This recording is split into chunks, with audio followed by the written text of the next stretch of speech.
Hello and welcome to the Responsive Family Sleep Podcast. I'm your host, Kim Hawley, holistic sleep coach, lactation consultant, peaceful parenting educator, and mom.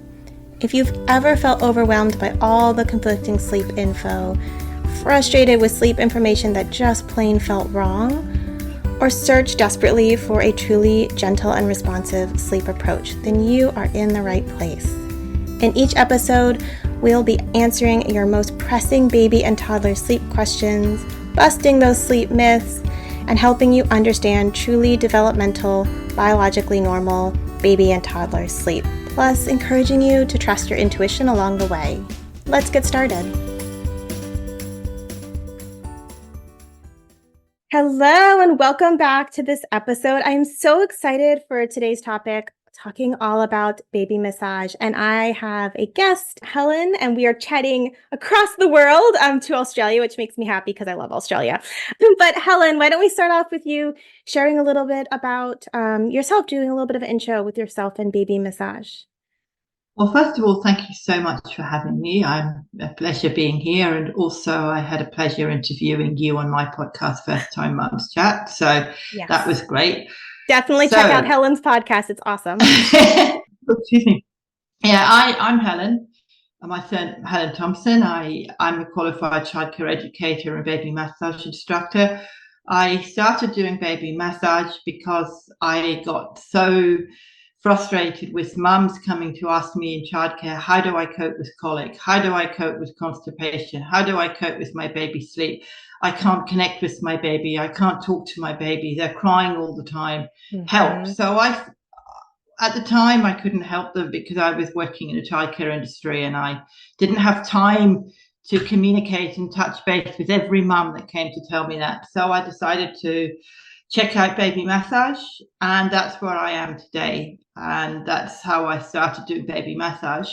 I love that. I went to a class and I went to watch somebody's class and saw all the benefits of it, and how, after a mum had massaged the baby's tummy, how, the baby actually feels his or her tummy after being massaged on the tummy. And I thought, wow, this is exactly what parents have been asking me all this time. So that's how I got started. I love that. I love that you got into it through not having a way to easily help parents with questions they were bringing to you. And then, baby massage is such a great tool for so many different things. I know that I am often suggesting to my clients around gas and digestive issues, checking out those things. But oh my goodness, there's so many benefits of massage in general and massaging your baby. Why don't we start there with just sharing some of the different things you find it really useful? I mean, you kind of touched that in that intro of why you got into it, but let's spend a little more time on that. Well, it helps with sleep, and you being a sleep coach and having sleep it helps with that. Yes. I always suggest to parents to give them a massage just before sleep because it's a great way of helping them. And I'll go a bit more into that later when we talk about the playful side of massage. Mm-hmm. But it helps with sleep, and it also helps with relaxation. Mm-hmm. And it helps build the immune system. It helps with brain development. And I don't want to go too much into this because I'm still learning this part of it myself, but I know it helps the baby to gain weight. And I think it's to do with the vagus nerve. And I'm still working on that at the moment myself because I know it helps with gaining weight. When I studied, I was told that, but it's to do with the vagus nerve, and the vagus nerve is a big nerve, and it's to do with that. But I don't want to go into too much detail because I'm not qualified enough to talk about the vagus nerve. But I do know that that's how it helps the baby gain weight, and it helps the bonding with mum. Mm-hmm. But one of the great benefits I like is it also helps dad to bond with the baby as well. Mm-hmm. Yeah. Because, if mum's breastfeeding, dad doesn't get a chance to bond with the baby. So, yeah, massage is great for that. Yeah, if you're nursing, you have so much more touch and skin to skin just kind of built into feeding. If you don't, as a family, know how important touch in general and intentional kind of touch like massage is, knowing that that's so important, it's such a great way to build in that touch, skin, connection time. Yeah, because babies thrive on touch. They love to be touched. Yeah. And they love to be communicated with, because that's how they learn. I mean, communication, and it helps with social skills. That brings in the social skills as well. It helps develop their language as you're talking to them and you're singing to them all the time. Yeah, it's so timely that we're doing this episode now, because I just watched a talk at a summit all about attuned touch and how like essential it is. And I was like, oh my gosh, this is so much of what Helen and I are going to be talking about. Like, it's so related, because touch is so vital, and massage is such a lovely way to, I don't know, a tool to bring more touch, and also to target specific types of things, for lack of a better word. I'm sure there's a more articulate word there. Yeah. But let's start with, I know, before we get into sleep specific things, I know that you had mentioned like observing a massage class and seeing a fussy baby, and they're working on their digestive and stuff. And that's an area I know I do a lot of recommending, honestly pulling good looking videos off Google for my clients, because digestion is so sleep disruptive, right? Like when a baby's having gas or constipation or struggle with digestion. And so I just want to spend a few minutes maybe chatting about massage for that purpose, and then kind of shifting maybe more into sleep specifics. Well, what I'll say about the tummy is there's a couple of things I'd like to mention as the massage, baby massaging. It's important to note, if your baby's just been fed, it's not a good idea to massage their tummy, because as you can imagine, they're going to have a lot of food and digestion in there. So that's not a good time to do it, because it's maybe about 45 minutes afterwards. And what we're doing when we're massaging the baby's tummy is we're going in a clockwise direction, because that's the way the bowel moves. The bowel goes in a clockwise direction. So the aim of the massage on the tummy is to push out all those bubbles and to push out all that congestion in the tummy, to ease it and ease all the tension in there. So when we go in a clockwise direction, we're pushing it out towards the bowel. So that's what I meant by explosive nappy, because if your baby's constipated or for any reason got colic or whatever it is, it going in a clockwise direction helps to push all that gunk out of the bowel, or from it in a clockwise direction. And it can be quite a sort of, you can sometimes, if you I don't massage babies, by the way. I massage on a doll, which I'd love to massage on a baby, but I actually don't, because I teach them on a doll. But I've seen mums doing it, and you can actually see when they're massaging that how the bubbles that they're pushing, and you can actually see the tension in their tummy as they're working it out. That's so cool. As they're working it out, yeah. I mean, I don't know if you as an adult have had a massage and you feel, when you've got a bit of a tension in your body, and the masseuse is pushing it out. That's exactly what's happening with the baby as well. And there are certain moves we do on the tummy, but mainly it's always in a clockwise direction, for that very reason. Yeah. So waiting about 45 minutes after feed, because we don't want to make a baby sick. Yeah, well, I mean, look, a baby might burp anyway after a feed. Of course. But the important thing is to let them digest a little bit before you do it, because it's not going to help them if you do it straight after a feed. You've just got to wait until their tummy's had a bit of time to relax after a feed. Yeah, makes perfect sense. So I know that touch in general and massage can be a big piece of connection and bonding, and supporting overall regulation, especially when we're doing nice gentle massage like we do on babies. I love massage. Like, personally, I get a lot of therapeutic massage these days. It's not so gentle and it's not so relaxing, but it's very effective. But it keeps me running, so that's good. But yeah, I thought we could talk a little bit about the ways that massage is relaxing and promoting, connection and helping support that whole, regulation of the nervous system and a baby's state, because touch is such a powerful tool when we're talking about connecting with littles. Well, when I start a massage, I always, first of all, this is something I ask a baby's permission. And so many people say to me, but why do you ask a baby's permission? How do you know whether a baby is, they can't talk to you? But babies, as you know, from your sleep coaching, can communicate. They can communicate by crying. They can communicate by kicking their legs. They can communicate by smiling. They can communicate by pushing pushing their hands away from you, or pushing their hands towards you. So those are all the sort of things to bear in mind when you're massaging. And that's to do with regulation as well, because you don't want to massage a baby if they're not comfortable. I mean, if they're not comfortable and they don't want to do it, that's not going to help them. So if you massage from the top and you just do a whole sort of velvety cloak thing first, that's a very relaxing stroke, because it's telling the baby, okay, I'm just going to give you a massage. I'm just going to relax. And you talk to them about it. And massaging their legs is good for stimulation, and that sort of gets their body working, and body, regulation working as well. And the little face as well but sometimes babies don't like to be massaged on the face. You've got to be very gentle with that one, because sometimes they don't like it. They don't like having their face touched. And that's being attuned to their cues, right? Like, that's so important. Absolutely.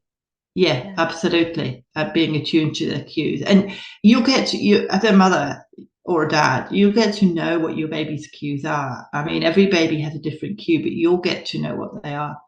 But it's important to do that. And as the mention of the regulation, I mean, just by you want to give them a fairly firm stroke, but not so firm that it really hurts, just because you don't want it to be too feathery, because if it's too feathery, it's not going to help them. It's not going to help their regulation or help their immune system, because it's going to be too ticklish for them.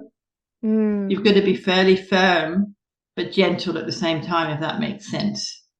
Yeah, and I imagine that takes practice, and again, kind of attuning into the baby's the cues, just to kind of go back to, because that's such an important point, right? Like, getting them at the right time, watching how they respond. And I love asking them just from like that consent modeling also. Like, I feel like that serves so many purposes of kind of getting the right mind frame, that you're watching them for their response and their acceptance and their openness. But also it seems like a really nice beginnings of consent modeling also. Yeah, I think it's also good for the regulation part, because if your baby's not ready, it's not going to help them. You can't force it. No, you can't. No good. I mean, I'll go back to what you said about the touch. It's also about teaching them autonomy. Yeah. Teaching them that it's okay to say no to touch. It's okay to say no if you don't like it. And it's really important that you actually listen and watch your baby for that reason, because that's what we're teaching them. We're teaching them trust. I mean, it's a big trust for a mother to touch a baby, or a father or anybody to touch a baby. And it's a big trust thing. So I mean, if they're crying or if they're disappointed, well then they're actually saying, no, I don't want to be touched right now. And it's teaching them that it's okay to say no. And you've got to accept that. It's all to do with that autonomy and respect. And I feel like that's teaching you to attune to your baby, right? Like I keep saying, going back to the attuning to their cues. But I mean, that takes practice, right? It's not something that a parent or a caregiver is innately born always knowing how to do, because every baby is different. And so the more time we spend together with our baby, and the more time we spend touching a baby, and watching for those cues and those communication, the more you notice and the more you are aware, so touch is bonding, like from an oxytocin perspective, but also just that intentional being with and watching for those cues. I imagine I'm going to be really honest. I didn't actually do any formal infant massage with either of my babies, which is so funny because I'm such a supporter of it. It's just, I don't even know. I mean, first time mom, I don't even know. It wasn't even on my radar at that point, but I don't know. We did so many other types of touch, but really didn't with my daughter. But that anytime you're intentionally present with another human and observing their cues and things like that, it is a practice, right? It's muscles that you're strengthening and awareness that you're strengthening. Yeah. and it's fun watching your baby too, because it's that way of bonding. I mean, you're connecting with them and you're communicating with them and you're learning from each other. And as you say, it is a learned response. Mm-hmm. It's not something that you'll pick up straight away, but it's eventually, once your baby sort of got used to the form of touch, they might turn around and think, oh no, I don't want to be touched today. And it is a learned response, as you say. I mean, it takes time to get to know your baby's cues.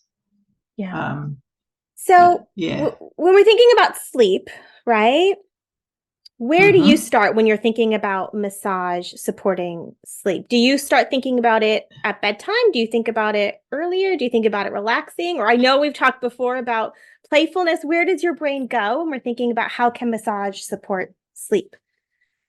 I think, well, I think it depends on the mum, because I mean, you want to have a routine. I mean, you're a sleep consultant, so you know more about the routine part. But I think if you're going to do massage for sleep, you've got to have a routine. Not, I'll get into the routine of the massage, but you've got to have a routine of when you're doing it, because then their baby will know that massage time is relaxation time. And massage time is the time when I'm going to relax.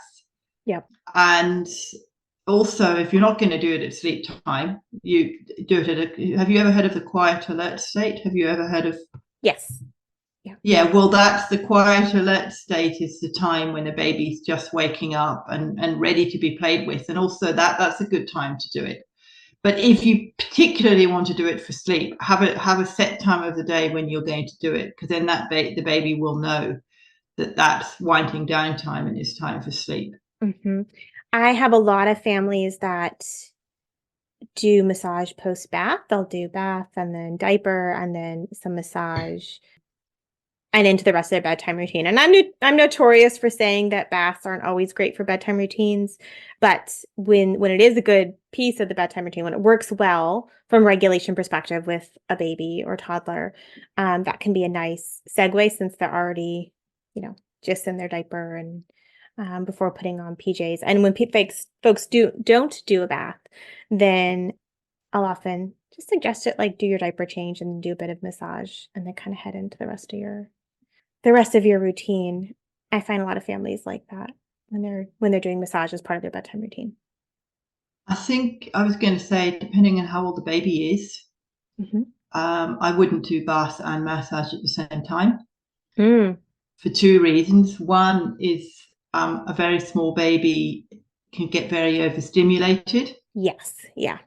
And if you do a bath and then you do a massage, you're going to overstimulate your baby, so that therefore the sleep process may not work with the massage, because they've been in the bath with the water, you've sort of washed them, done all that, and then you take them out, then you change your nappy, then you're going to do the massage. It's all a bit too much for a very small baby. But if they're about 6 months old, maybe 4 months, I don't know, I'm speculating here, but maybe sort of 4 to 6 months, that's probably better, when they've been out of the womb for long enough to sort of work out what overstimulation is. That's a really good point, because I am talking about older babies when I'm saying that, and I should have clarified that. So I'm so glad you brought that up, because yes, a newborn, a baby still in the 4th trimester is really different than an older baby who, we have a sense of their cues. We know what bath time, how they handle bath time, the transition out of bath time,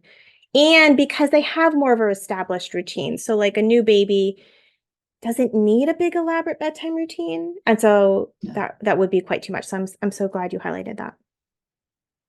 Yeah, no, I just wanted to say that, because I think, and also not to do it before a bath. I mean, people probably don't, but if you're going to use oils and stuff, don't do it before a bath, because as you can imagine, oils are very slippery and they don't work with water. So no matter how caring and gentle you are as a mother, and I'm not saying, babies can slip out of your arms, especially if they're slippery with oil. So I wouldn't recommend you do it before a bath either, because again, for that reason, but also for the overstimulation as well, it's not going to help their body regulation, because they're going to be too hyper And that's not going to calm the whole point of massage before sleep is to calm and relax the baby.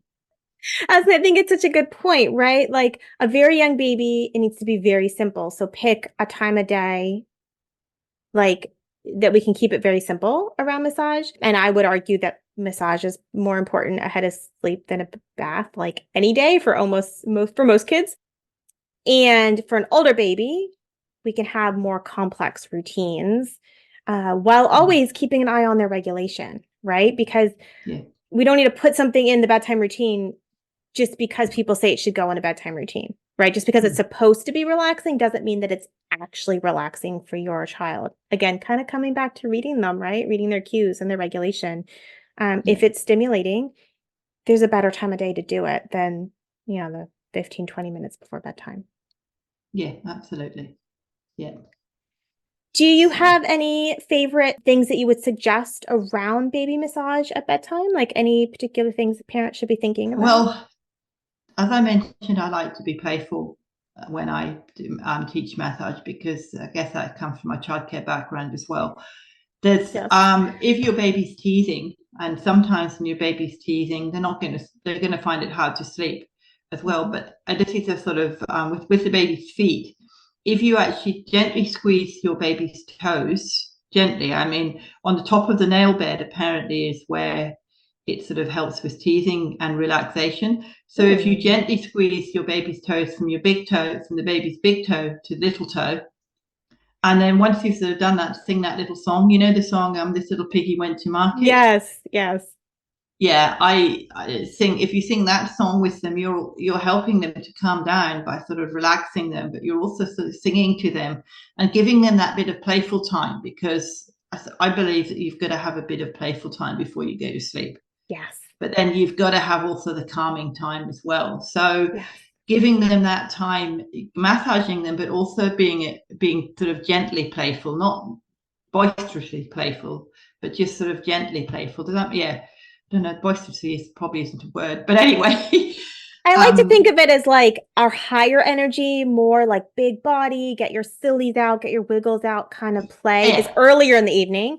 And then we can still be playful, but in a little bit more of a low key way around that relaxing time ahead of sleep. Because especially once you cross into toddlers need playfulness or they're not going to do anything, right? Like, that's a great one to do with the toe, with squeezing the toes and singing that song, because it's that playfulness, but it's also relaxing as well. I love that. And I also do, there's another one you can do. If you open, shut them as well, that's sort of helping them to stimulate them, but also help them to relax as well. You know the song Open, Shut Them. Yes. Well, that you can do that with their arms, like you go open, shut them, open. Oh, and then you're kind of getting some cross body, like. Yeah, you're crossing the midline. You're crossing a midline whilst you're doing that, and that helps them to sort of relax. You're being playful with them, or you can lie them on their tummy and do Incy Wincy Spider. On their, at the end of the massage, you just do Incy Wincy Spider, and then when they come down, that's a great way of. It's incorporating the playfulness, but it's also incorporating them to relax as well. It's giving them a bit of both. Because you're not overstimulating them, but you're giving them a bit of both playfulness and relaxing at the same time. Well, and I love that it's becoming a multi-sensory experience with the singing, that they're getting more than just touch. I mean, touch is amazing, but they're also getting sound and music there. Yeah. Which can be really, really lovely. And they're getting the vocabulary and social skills. Yeah. And you're crossing that midline. You're helping with their brain organization as well. I mean, you don't have to do that at sleep time. I wouldn't do too much of that at sleep time. I just do a little bit, maybe like the Incy Wincy Spider. But if you're massaging them out of sleep time, make it more playful, make it more fun. Yep, like earlier in the evening and in between naps during that more quiet alert time. Yeah, absolutely. And that's where it can be a bit more higher energy and still, relaxing, but also, versus like right before bed where you want to be a little bit more mindful of that you're not getting too silly. What would you suggest for a wiggly older baby? Do you have any tips for a parent that really wants to do some massage, but they have a more mobile baby who's, got the wiggles. I think you mentioned at the beginning about stories, Mm, story massage. I would sort of make it more like a story and make it, particularly on their back, if you want, if they're wanting to give them, make it like a pizza. Tell them you're going to make a pizza or something on their back. I'm just I imagining love this. that. And you make you make the little patting gently, and you're patting on the tomato sauce, and then you do little touch them on the back with little sprinkles, Mm-hmm. and you're putting on the cheese. And then Yep. you could say to them, well, what would you like on your pizza after you've done that? And they'll tell you. So because their toddlers are much more communicative, they can tell you what they Yep. like and tell them that you're going to put salami or whatever it is they want on it, or might be baked beans or whatever. I don't know. Just encourage them to tell you what they'd like on it and sort of put that on. And then when you turn them over, you can make a sort of roly-poly, sort of say, right, it's time to roll over now. What would you like on your tummy? Would you like to do pitter-patter raindrops, or incy-wincy spider, or round the clock? If they've got a bit of congestion, you can play with round the clock. You can teach them about how the clock works. You start at 12 o'clock and we're going to go round to 3, 6, and 9, have fun, that kind of thing. That's what I think doing with toddlers. But if you start when they're babies, this is a good key. If you start when they're babies, when they get to the toddler stage, they're more used to being touched, and they like massage. So that's probably more of a cue for you to be more playful with it. Yeah. And they're more likely to sort of participate. But then again, you've also got to say, if they don't want to do it, don't. Yeah. I mean, I've had clients who've told me they've massaged them when they're babies, and when they come back to the toddler, they'll put the mum will say, do you want a massage? You'll go, no. And then about an hour later or 2 hours later, they'll go and get the mat, they'll go and get the towel, and they'll go and get the oil, they'll lay it all out, and then they go, Mum, I've laid everything out, can I have a massage, please? Oh. They ask for it because they're used to having it, and you might have forgotten to give it to them because either you've asked them and they've said no, and then they sort of thought about it and they thought, oh, maybe I would like a massage. Mm-hmm. So you proved me wrong with the pizza thing. We absolutely played that game when my daughter was a toddler, up right through her preschool years, make you into a pizza and all of that. And I never really thought of that as playful massage, but I guess I did do it without even knowing it. well, yeah, it is. I mean, So that's true. just an idea. There are so many different songs you can do. I mean, you can do pat a cake, and you can sort of sweep down their back and make. Oh, there's so many different ways you can do it. I sort of come up with different ideas all the time, depending on the class, depending on who I'm teaching and what sort of feedback I get. I make up things most of the time. I make songs up myself most of the time. I love that. I think then it's just getting comfortable with some basic strokes and then watching your baby and having some fun with it. That's what it sounds like. And the story time as well. I mean, as I said, you mentioned that at the beginning. Although I haven't got a story time massage qualification, I do it myself anyway. Mm-hmm. I mean, once you teach the basic strokes of massage, then she can add her own story. I mean, you could do the Three Little Pigs, for instance, the story about the Three Little Pigs. About the house of straw, and then the house of sticks, and then the house of bricks, and the big bad wolf, huff and puff, and you sort of go really fast when you're huffing and puffing. And there are so many different sort of stories that you can do with babies, especially toddlers. And that's what it makes it more fun and bountiful and playful with toddlers.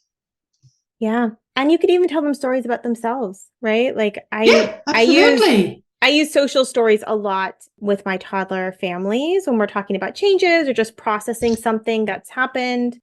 And I imagine bringing touch into that could be a whole different level of experience for them. Oh, yeah, definitely. I mean, I think I haven't done this course, but with To Baby and Beyond, who I recently did a course with, a diploma course with, they actually have a thing called Karma Stories. Mm. And I think the lady who and is the founder of To Baby and Beyond did it during COVID, when a lot of parents and a lot of kids were getting really stressed because they were inside all the time and not being able to get out. So she did this thing called Karma Stories. I haven't done it, but it is all based on massage, but she sort of working in tune with the child. Yeah. And sort of letting them, helping with their emotions and stuff. And I think that's quite interesting as well. Absolutely. Absolutely. I mean, touch is so vital that whether we're focusing on it in a sort of traditional sense of relaxation or in a more playful, kind of interactive way, there's just so many ways it's beneficial, and so many ways that we can use it. Oh, definitely. I mean, I've only touched on the surface here. Absolutely. Yeah. So kind of as we wrap up our conversation, do you feel like we've missed anything? I mean, I know we've literally just scratched the surface, so we've missed like heaps and heaps and heaps and tons of info. But would you like anything we should like leave as we wrap up this conversation that maybe we didn't touch on? I'd just say to any mum, if they want to start massage, just skin to skin massage, when your baby's a newborn, just massage, putting them on your tummy, skin to skin, and just rubbing their back. That's massage. And Love that. if you're feeding them, or if you're giving them a cuddle, you can just massage their back and your feet with your feet if they're struggling with breastfeeding or whatever. And if the baby's a bit fussy on the breast, just to press in the middle part of the foot and just hold it gently there. That's quite calming. It can really help sort of calm the baby. And it doesn't have to be, I mean, you don't have to sit down at one session and massage your baby completely from head to toe. That's, that you don't have to do that. Just little bits at a time and building it up. I had split up when I do a full course. I sort of split it up to Bub's beginning, and then building and growing. And I can't remember what the third one is at the moment. It slipped my mind. But I split it up into 3 different categories. So it's beginning, and then it's taking the next step from there, and then it's building and growing and doing the whole massage. But it doesn't have to be that way. And I think that's a key to say to mums. Touch is so vital that it doesn't matter how you do it. As I said, skin to skin is really important. Just lying on your baby on your naked tummy. That's a great way. And just gently massaging their back, or putting them on your shoulder and massaging their back, or just massaging their feet while you're feeding. It's all part of touch, and it doesn't have to be a whole thing at the same time. I've repeated myself a bit there, but yeah. But that's so important, right? I don't know. I feel like there can sometimes be some intimidation, like, oh, I have to go take a baby massage course and all these things. And like, there's so much benefit to doing that. Obviously, I'm not downplaying that, but just that, like, you can take the concepts of touch and soothing touch and just weave it into your normal baby care and normal bond, like time with your baby. And that is very valuable as well. I think that's really important. If you want to sort of go into more depths of touch and how to touch and which ways to touch, it's important to go to somebody who's qualified in touch, to do it. But if you can start by the basics.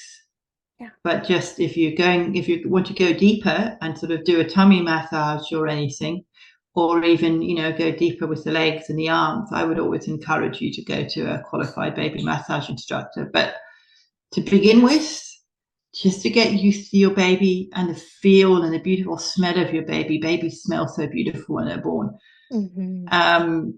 Just doing that, what I said, is a great start. Yeah. Yeah. I feel like it's like not surface level is not the right word.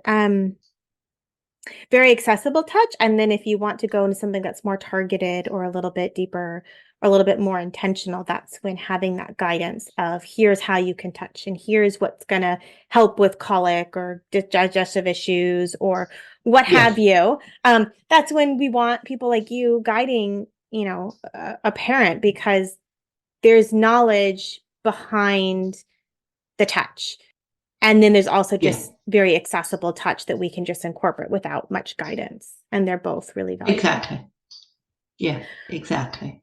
I love that, Helen. Where can folks find your work? I know that we are on opposite sides of the world, but where can they find you?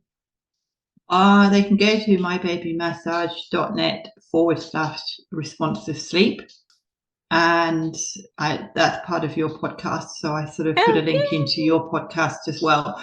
They go to that, there's a page there where they'll get all the information, and that page is being updated all the time. I'm updating that all the time and adding things, but that's if people go there, they can find out about what I do and what courses I offer, etc. I'm also on Instagram, although my baby massage Instagram is a little bit quiet at the moment. I mainly focus on the Instagram for First Time Mums Chat, which is my podcast, as you know, because you've been on that. So go and have a listen to Kim's podcast on there. If you just key in Kim Hawley, you will find a lovely podcast I did with Kim. Yeah, and you've had such wonderful guests. I mean, besides me, you've had such wonderful guests on that podcast. It's such a good resource. So you folks should definitely go check it out. And check out your one as well. Yay! Helen, thank you so much for this conversation. It was really, really great chatting with you. Well, thank you for having me. I really enjoyed having you, and check out my podcast and also check out Kim's one as well. Thank you for joining me today. I hope this episode left you feeling more informed, confident, and encouraged on your sleep journey. And just a reminder before you go that nothing in this episode is individualized to your specific sleep situation, nor is it to be taken as medical advice. Take what resonates, ignore what doesn't, and check with your healthcare provider about any medical concerns. Take a moment to subscribe to this podcast so that you'll never miss an episode. And take a moment to rate, review, or share an episode you love on social media. All of that helps parents just like you find me, this podcast, and this gentle and responsive sleep information. I'll see you next time.